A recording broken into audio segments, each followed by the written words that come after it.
Hello, I'm Locke Meredith, and I'd like to invite you to join me on the next Legal Lines, where we have as our guest the Chief of the Baton Rouge City Police, Dewayne White. The Chief's going to talk to us about all the issues that are facing, frankly, the city of Baton Rouge, particularly crime, and what he's doing to try and tackle it. But the bottom line is we need more boots on the ground, and the Chief's going to talk to us about that. So join us on the next Legal Lines with Baton Rouge City Police Chief Dewayne White.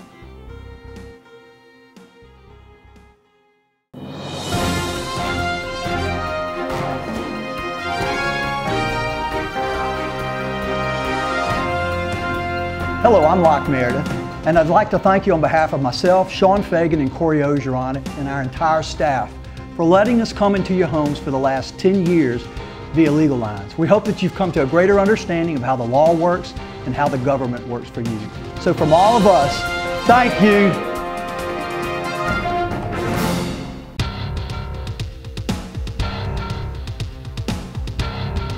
Welcome to Legal Lines. I'm Locke Meredith, and we're very pleased to have on the show today the Chief of the Baton Rouge City Police, Dewayne White. Chief, thanks again so much for coming in. Thank you, Locke. Thanks for having me. Well, let's tell the folks a little bit about yourself. As I recall, May of 2011, you were appointed. Is that correct? That's correct. All right. Well, fill the folks in a little bit about yourself. Sure. In 1983, I worked for Baton Rouge Police until 1990, and I went to work for the state police as a trooper. Been there a long time. Well, I was there until May 30th. I got the call to accept the appointment for police chief of the city of Baton Rouge. And tell the folks a little bit about at the state level. Well, because you have a lot of accolades, a lot of awards, Trooper of the Year. Tell the folks what you did, your responsibilities. Well, the state police works off of a merit system as far as promotions. So I made sergeant in 7 years, a lieutenant in 9 years, captain 4 years later, and then eventually a major, which was command inspector, which is the highest classified rank in state police service. You handled a lot of stuff there too. Well, I did, and I had a lot of challenges. I was afforded a lot of opportunities. It certainly was. It gave me a lot of experience as far as handling budgets, managing basically, the discipline that I had before I left was the training academy, crisis response, SWAT, emergency operations, physical security, the Gestech facility out at Zachary, which houses our inmates, and we had. Were there like 160? There was about 160 out there. Well, when I left, there was 160. When I first got there, it was about 183. So it went down a little bit. It went down a little bit, yeah. And as a major in the various positions you held, I presume that you were responsible for administering folks underneath you. You telling them what to do and where to go. I had 4 captains underneath me, yes, and I loved every minute of it. And I loved the challenges that each day brought. And when this position was offered to me, and I was getting close because I had transferred all my city time to state service. Because prior to working for the state troopers, you worked for the Baton Rouge City Police. I did for 6.5 years. I transferred all that time over, and so I was getting close to the 100% of my retirement level. So I was looking to expand my horizons, and this opportunity come up, and man, what a challenge. And it has been a challenge, and I've hit the ground running, and we're doing some exciting things. Well, and as I understand it, you really had not contemplated it immediately. I think you set a lot of doors open for you. Well, there's no denying that my faith. I do believe that God put me in this position. He opened all the doors, when the position was offered to me, I knew that that's where He wanted me to be. Excellent. So, excellent. Well, tell the folks a little bit about the difference of being a state trooper versus being a Baton Rouge City Police officer, because the jurisdiction's different and the responsibilities and the laws. Well, sometimes. Exactly, and state police is, in the uniform patrol section, the troopers, they patrol the highways and serve much like the highway patrol. But in a lot of sections, they're more regulatory, towing and recovery, the gaming section. So there's and even hazardous materials, which I was a commander of, had a lot of regulatory oversight. So it gave me a very broad understanding of the laws of the state, the way the legislative process works, because I was able to, I brought many bills and had them authored at the state legislature to help the divisions that I managed, hazardous materials, making it, one bill that was passed was we were having a lot of spills by drivers that would leave one company and go to the next after they would have a hazardous release of a hazardous material driving a cargo tank. Well, to curtail that, what the legislature do was to, if you had a second offense or convicted of a second offense of hazardous driving of, or reckless handling of a hazardous material, excuse me, that you would lose that endorsement, so you couldn't do it again. Do it again. Makes sense. Before I left, we had found in 6 months after the passage of that legislation that we had a 47% decrease in the number of those related to exactly. Well, you know, in my head, I'm going kind of the state police, their jurisdictions all over the state, but they've got it chopped up into their troops, and they focus on their geographic locale. Right. City police basically is dealing within the jurisdiction of the city within limits, the corporate limits of Baton Rouge. And then Sheriff Sid Gotro and his sheriffs are dealing with the parts of the parish that are not within the city limits. That's true. But as I understand it, you guys kind of coordinate with all these, the state police, the sheriff's office. We do, and we do. Explain how that works. Well, we got the VCU up and running at state police, and Colonel Edmondson was gracious enough to offer office space at state police headquarters to house sheriff's deputies, city police officers, and state police to work in or work collectively to bring all the resources to the table to help solve crimes and make the community safer. And that's the bottom line mission of the police force, is to prevent crime. If it does occur, make sure we get the right people prosecuted and off the streets so that we can enjoy a safe life. And I have seen since the inception of the VCU, I can see that it plays such a vital role, because the sheriff's office provides information to us, we provide information to them, state police intel provides information to all, you know, we're all sharing information and we're connecting the dots.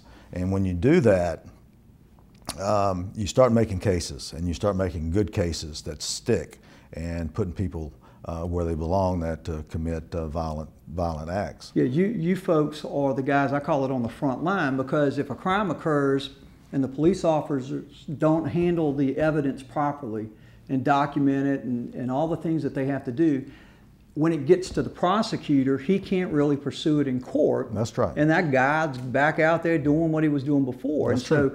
So I presume that there's a lot of energy and effort training the officers so that we can get these people off the street. How does that work? Well, what you do is, you know, it takes a special breed to be a homicide investigator. It really does. They have to be dedicated. They're on call pretty much 24/7. And they're seasoned veterans, because, you know, if you make a mistake in the handling of evidence, or if you fail to provide somebody the Miranda warning, or if you if there's any slip of the process, then you have evidence that may be tainted, fruit of the poison tree, I think. Right. So that's no longer become an issue, because now what we have is we have trained investigators that know what they're doing and are handling that evidence. Excellent. Let's continue this on the next segment. This is Locke Meredith with Legal Lines. Baton Rouge Police Chief Dewayne White will be right back.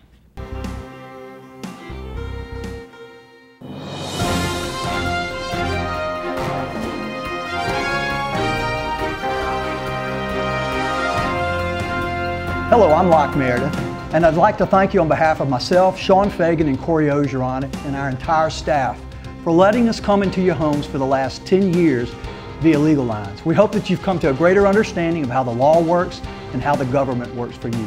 So from all of us, thank you.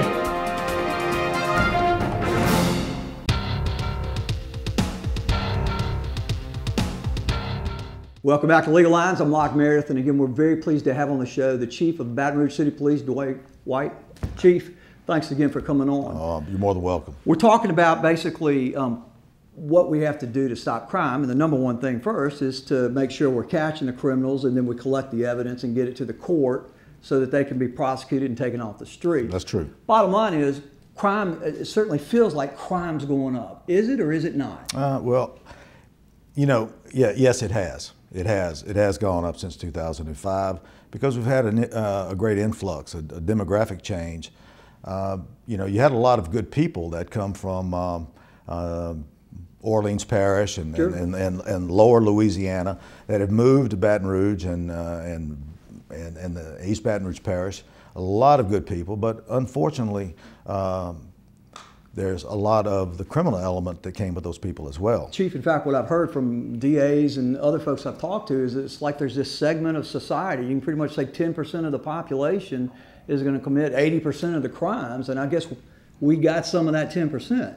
Oh, well, I would tend to agree with you. I mean, we've seen a steady increase in the number of homicides, the number of violent crimes since 2005. And what we do as a police agency, we have to ask ourselves, what can we do to curb violent crimes? And you know, you can feel. I could go to the Metro Council. I could ask the mayor for 800 officers, and yes, I believe we need 800 officers because the city has grown. How many do we have? We have about 650 now. And I think you told me when we were talking that previously, years ago that's what we had. Well, when I came on in 1983, we had 600 officers. And we still have 600 officers. Well, we have 651 now. So, looking based on my experience, as you know, working at the top level, the senior staff level, state police. I believe we need about 800 officers. And the bottom line is, it's because our population has increased significantly. I think we're what, around 450 to 500,000 folks in the parish, yeah. And you probably have a little less than 250,000 in the corporate limits of Baton Rouge. And just want to make this point, which I thought was very interesting. I showed up at roll call at 2nd District, and I was in uniform, and I went out with a 2nd District officer. This was as a state trooper? No, this is as a chief of police. Okay. So, so as chief of police, I want to see what this young man did for his tour of duty. Well, we talk about community policing. We talk about being proactive. But this young officer, like the other officers that were on his squad, were going from call to call to call to call. So it gives very little time to... There's nothing they can do proactively. You're exactly right. And I find that very disconcerting because we need to get out of that car and get into the community. And they're incapable of doing that right now. Sheriff Sid Gotro said the exact same thing for his fellows. They got to go into the neighborhoods, get to know the folks, develop a level of trust, because let's face it, the community are the eyes and ears of you guys. Oh, you're right. And I tell you, even more than the community, the kids, the young kids, they know what's going on in their community. Believe it or not, they know who the bad guys are, and they know what's going on in the community. And I'm talking about the 10, 11, and 12-year-old kids. Oh, now, do we have programs, Chief, going into the schools and trying to develop? Well, we have school resource officers. We don't have enough. So do the young kids, these guys, 10th, 11th, 12th grade, do they feel comfortable talking to police officers? No, they don't. No, we need to reestablish that trust between the community, especially the African American community, that is so, I mean, it's paramount to our success as a police agent. Why is it such a trouble area? Do you have any idea? Well, I think, and I've said this before, and I think that sometimes we get, as law enforcement officers, we become desensitized. Because you know, we see you're around it all day long. We're around it all day long, and then we see you know, another African American that has been shot and killed. And then we incarcerate African Americans for crimes, but not all African Americans are criminals. Sure. They're good people. The majority of the people, just the other day, my wife and I went out and delivered turkeys up in North Baton Rouge. Thank goodness for my Garmin, but we delivered. They are good people. Sure. And they're just almost like under siege by these group of folks. You're exactly right, and that's a good way of putting it. And I think they are, and they're just being held captive in their homes. And I assume the force, Chief, is pretty racially diverse. I know Chief LaDuff was of color, and my understanding is that we're diverse in that way. Does that help or hurt us in any way? It helps, because I believe that someone of Hispanic culture can better relate to someone who is Hispanic. Makes sense. And also, in the African American community, someone who is an African American officer can better relate to the circumstances. I believe that. Nothing will convince me otherwise. So they need to be able to get out there, but you don't have enough man. I need to recruit minorities. I need to recruit minority officers, and we're having a difficult time. And maybe this program can help the Baton Rouge Police Department recruit minority officers, black officers, Hispanic officers, female officers. We encourage that, but we're not getting a large candidate pool of African American. Chief, do you have any understanding why it's? I know civil service, aren't city police officers part of the civil service? They are. Organization? They are. And when I look at is that an impediment, or does that help? No, well, I think it's not an impediment, because the African Americans that do come and apply for the job, they score as high as anyone else on the test, and they present themselves, and their backgrounds are just as impeccable as the rest of the applicants, and they do just as well. And it's those quality applicants that we are trying to bring into the police ranks. And do I think it will absolutely help this city to have more minority officers? So how does one, if a African American person right now is watching, how would they go about applying to become an officer? What's the process? They can call our community policing department or our human resources department, or go online and get an application. Website. Yeah, and get an application. And I would encourage them to do so, because hopefully as attrition happens and when people are retiring and we get ready to have another academy, I would like to fill that academy with more African Americans, and especially the Hispanics. Because we had interesting. We have had a large influx of Hispanic move people. Yeah, so I believe that would be advantageous for the department. It makes us culturally diverse, and I think that there is strength in diversity. And so once they apply for the job, I guess they undergo training and testing, yes. and then yes. hopefully they're accepted. Yes. All right, we'll continue this on the next segment. This is Locke Meredith with Legal Lines. Police Chief Dewayne White will be right back.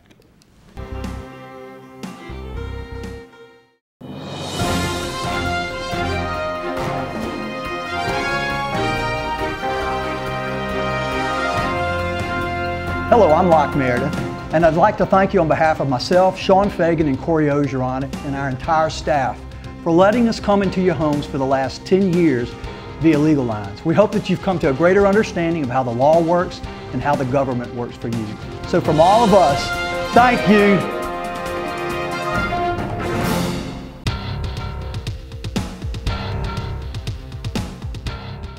Welcome back to Legal Lines. I'm Locke Meredith. Again, we're very pleased to have on the show today the Police Chief of Baton Rouge, Dewayne White. Chief, it's really interesting. It's like a quandary. You know what you need to do, and that is get officers into the communities and right. develop relationships right. with these folks. Right. But because they're so busy going from one accident or crime or problem to the other, they don't have that capacity. They don't. They don't. They really don't. And so what do we do? You need 200 more officers. So how does that happen? What you have to do is you have to let me just say this. Let me back up. When I came to city police, I found that the city police was overly specialized, and what I mean by that is they had so many divisions: an armed robbery, a felony theft, forgery, this, that. So everything was chopped up. Only a certain group of guys would exactly, deal with that. Exactly. And then you would have a dispute on actually what venue or what discipline would handle that call. So what I've done is I've streamlined that, the CIB unit, and we have the Violent Crimes Unit, which handles all violent crimes, where we once had homicide, and then we had simple assaults. We've combined all of that so that... so a guy who handles homicide might be handling a battery the next day? That's exactly right. Okay. So you have to use your resources more efficiently, and that's what I've done. What other changes have you made since you've come in? You've been there, what, about 6 months, 5 months? I've been there, it's 6 months, going on my 7th month now. Imagine it's like a big ship. It is like a big ship, and of course, change takes time, and it is occurring. What I've done is I've moved around some command personnel. I have staffed my office with people that I believe in. I'm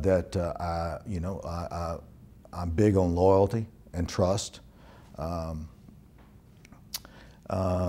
What I've done is I've looked at the disciplines at headquarters to see if we were rank heavy, or if a job or a particular job could be civilianized, and they have been, and I've moved those people to the field, and in the first part of January we're getting ready to have another reorganization based on I guess what I would say a reassessment or assessment of our resources, and now we're going to reorganize that assessment of resources and do what's best for the city. I think we're held. We can't hire because of budgetary constraints. Right. We have an $80 million, or roughly an $80 million budget. So you got this giant business that's running millions of dollars. Millions of dollars, and the preponderance of that is consumed with salaries and related benefits. So you only have a few dollars to actually run the police department. So it's not a lot of discretionary income. You've got payments that are going out no matter what. Right. You can't do anything about that. So you have a smaller piece of the pie that you can mess with. That's right. That's right. So, if you can't hire more officers because of budgetary constraints, what you have to do is you have to use the ones you have more effectively and more efficiently, and that is streamline operations. And that's what you're implementing. And that's what I'm doing. Let's talk about the bond issue that sounds like it's going to come up next year. As I understand it, that's going to be dedicated solely to the police force. Explain to the folks about that. Well, what I'd like the public to know is this, and I was very fortunate to sit on that committee. It was a crime prevention committee that was established by the City Council, the Metro Council, and it's not a wish list for law enforcement. It's an absolute necessity list, and that is more jail space. We need the downtown jail. It needs to be reopened. Writing misdemeanor summonses to people that fail to come to court, it serves really no purpose, because there's no punitive effect. I know Mayor Pro Tem Mike Walker supported making sure that thing was getting back up and running. Right. As you know, and as many people in the town know, that our police headquarters is in deplorable condition. So this would provide a joint location building for the sheriff's office and the city police, which I believe is a plus, because we can also collaborate better and share our resources And that's better. what I was asked. I presume really bottom line is it's making you more efficient and effective, because you're there together and you can allocate resources where they need to go. Right. What of course most folks are going to say is, we want more people on the street. We need help out here, protect us, and we want to get to know you guys. Are funds allocated from this bond to ensure that we can get more police officers? Unfortunately not. Unfortunately not. We explored that option, but as I understand it, that's something that can't be part of the bond. But let me ask you this question. I mean, as I understand it, it's still being put together. So it's possible if the population, those of us who live out here say, hey, please make this part of it, it could happen. It could happen, yes, I suppose. Because I know most folks, at least I do, say, you know, it seems to me that if the chief says we need 200 more officers and we're not using the money to get 200 more officers to reduce crime, or maybe need to add that to the bond. It sure seems like there would be support for that. Well, we did ask for additional manpower, but the council, and when I mean council, I'm talking about the legal counsel that was present there for all of us that sat on that committee said that couldn't be done. And there was an explanation given. I can't articulate it to you. So you said, I want some more money to put those 200 officers on the roads, and you were told by legal counsel that we can't do it. Well, there's issues involved that would prevent it. Boy, interesting. Well, for folks who want to try and help the process, make sure your representatives, your councilmen, and folks know that you want more people on the street, and that's amazing how much difference. Well, you know, more people on the street, so we can have faster responses to calls. We want to be responsive to the needs of the public. People should and deserve to feel safe in their communities and their homes.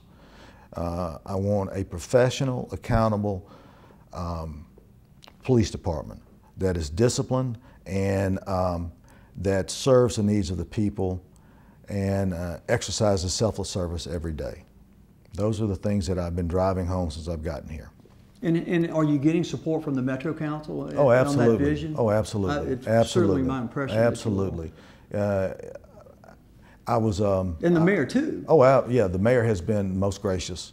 Most everything that I've asked for from the mayor, he's supported. I couldn't ask for a better boss. And so the bottom line is we have limited resources, and you're trying to ask for more resources. You would like to add more officers, but at this point the bond doesn't cover that. No, it doesn't. But maybe some other venue could be developed. It's possible, but this bond issue is so important to the law enforcement in East Baton Rouge Parish. You know, if I could make an appeal to the people that this is certainly not a wish list for us, it is an absolute needs list to incarcerate and to ensure that we do our job to our utmost ability. And you have a foundation that you were wanting to make sure that folks were aware of. I guess they can learn about it on the website. It's our Baton Rouge it's our Baton Rouge Police Officers Foundation, which is being formed now. It's a 501c charity. Excellent. We'll make sure that they have the information. All right. Thank you. Thank you, Locke. This is Locke Meredith with Legal Lines. Chief Dewayne White, thank you for being with us today.